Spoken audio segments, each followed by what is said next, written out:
Bonjour à tous, Jean-Robin journaliste, 229e vidéo réservée aux souscripteurs, c'est la vidéo bonus de la semaine. Donc pour avoir des précisions sur la souscription, vous allez dans la description de cette vidéo, vous cliquez sur Patreon, vous aurez accès aux 3 souscriptions que je propose. Alors vidéo sur la résistance française au Parti communiste chinois.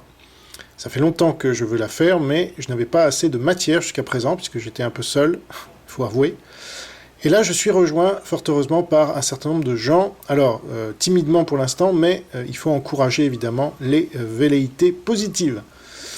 Alors, la Troisième Guerre mondiale, déclenchée par la Chine communiste via une attaque biologique, comme je le dis et je le répète depuis le 2 avril 2020, elle a de nombreux points de similitude avec la Seconde Guerre mondiale, mais elle a aussi, évidemment, des différences, puisque nous sommes plus de 70 ans après.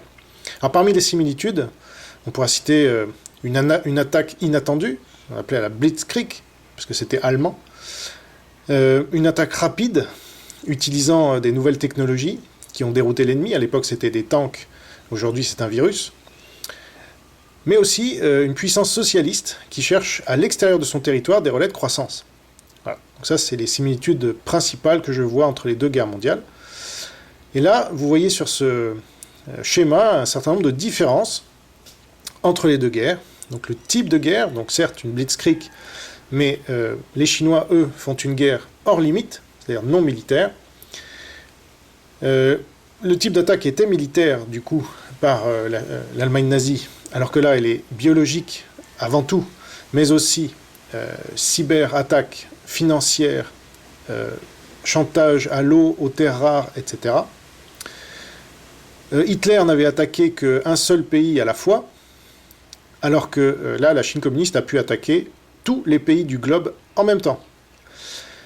Le coût de l'attaque était important pour Hitler, mais très faible pour la Chine communiste, sachant qu'ils ont eu l'intelligence de se faire financer par d'autres pays, soit en leur volant carrément leur technologie, comme le Canada, soit en leur faisant offrir sur un plateau, comme le P4 de Wuhan avec la France, soit en leur faisant financer leur recherche, comme le gain de fonction avec Fauci.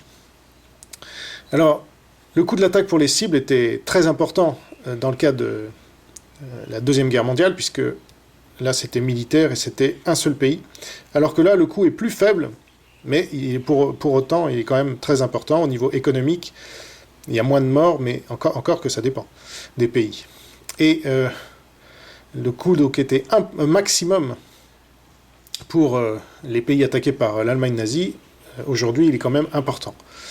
Donc le mode de domination est différent, puisque l'Allemagne nazie occupait directement les pays, alors que la Chine communiste infiltre.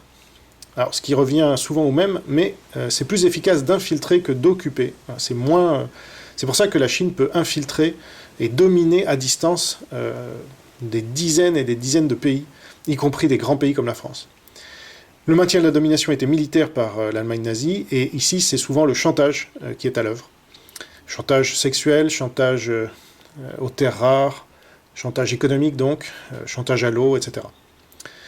L'annexion territoriale est assez similaire, puisqu'on avait les Sudètes et l'Anschluss dans le cas de la Deuxième Guerre mondiale, et là on a eu le Tibet. Alors ça remonte, hein, mais c'est un fait aussi, et Hong Kong ensuite.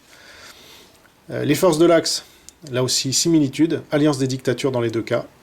Donc là quand même ça devrait nous faire poser un certain nombre de questions, d'autant que je n'ai pas mis ici les camps de concentration, mais il y en a dans les deux cas aussi.